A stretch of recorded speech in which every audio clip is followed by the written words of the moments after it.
Welcome back from that break. Truly sorry for that break in transmission due to some technical glitch beyond our control, but we're glad to be back. And we're still in the discourse mood as we look at issues where the Police Service Commission denied report that it was reviewing the list of successful candidates for the 2022 Constable recruitment exercise. Looking at two agencies that are supposed to protect the lives and properties of Nigerians. When you have the Nigerian Police Force and the Police Service Commission, one body fighting against itself. You know, most organizations would like to recruit their own people by themselves.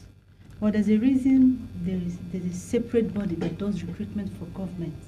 Even in the private sector. Looking at the corporate world and yes, the banking sector, for instance. In the banking sector, for instance, some bankers. Bank companies would rather outsource recruitment. There are recruitment agencies in the private sector that can do that for other companies.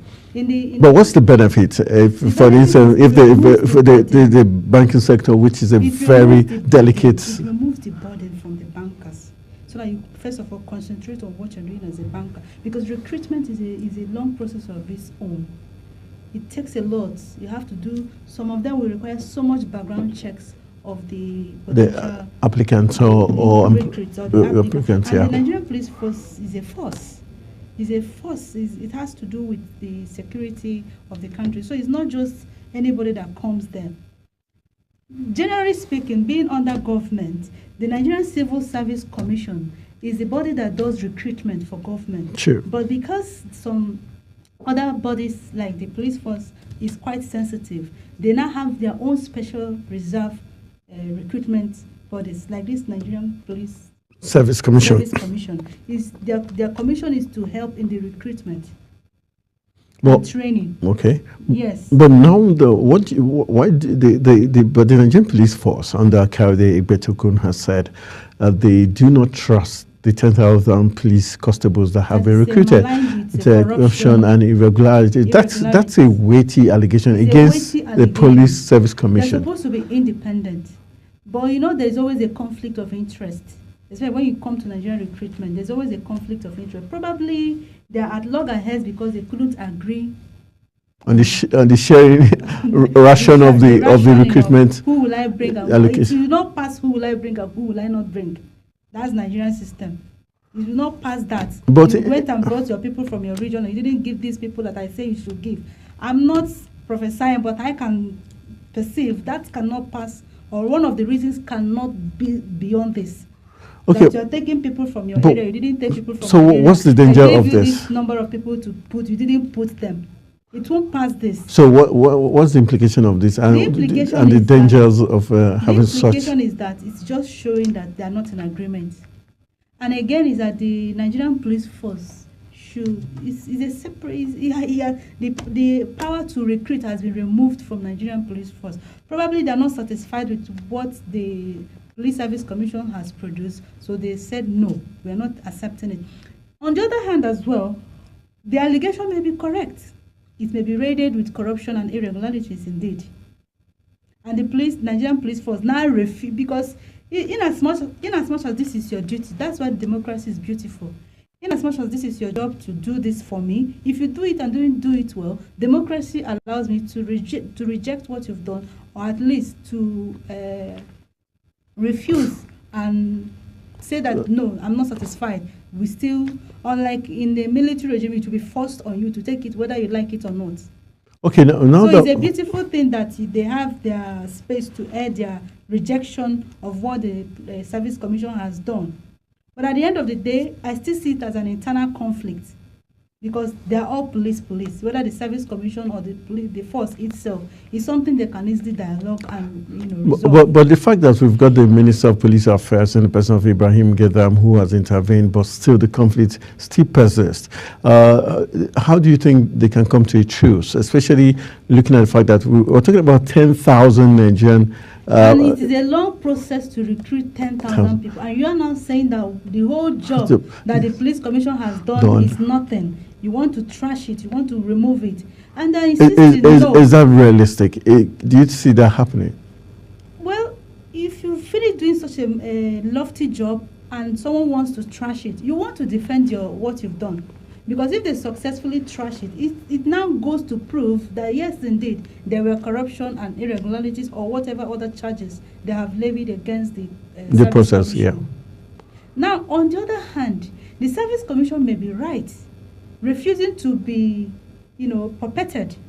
Probably they followed due processes, and this did not play to the directive or dictates of the Nigerian police force. Yes, that's why there's a clash. It's just a misunderstanding or disagreement on both sides. How do you think this will be better solved? Do you think the presidency wading into this and giving the go-ahead for the police force to accept these, constables? Maybe they should. I'm sure by now there must be some kind of behind the scenes committee working on this.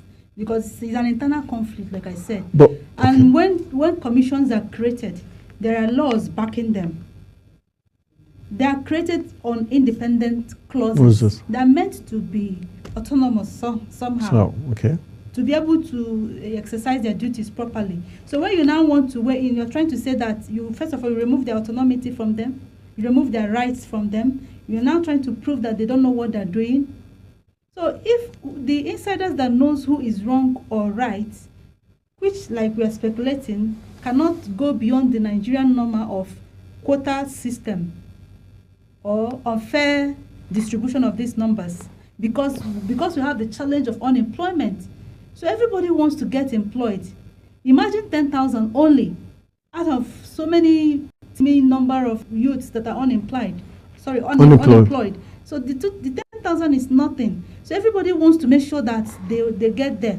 Do you think this on the long run would have some psychological effect on this 10,000 constables? Because eventually, that's why they have been put to the back. Just playing the waiting game. You have been employed, probably you're recruited, giving your the documentation is complete.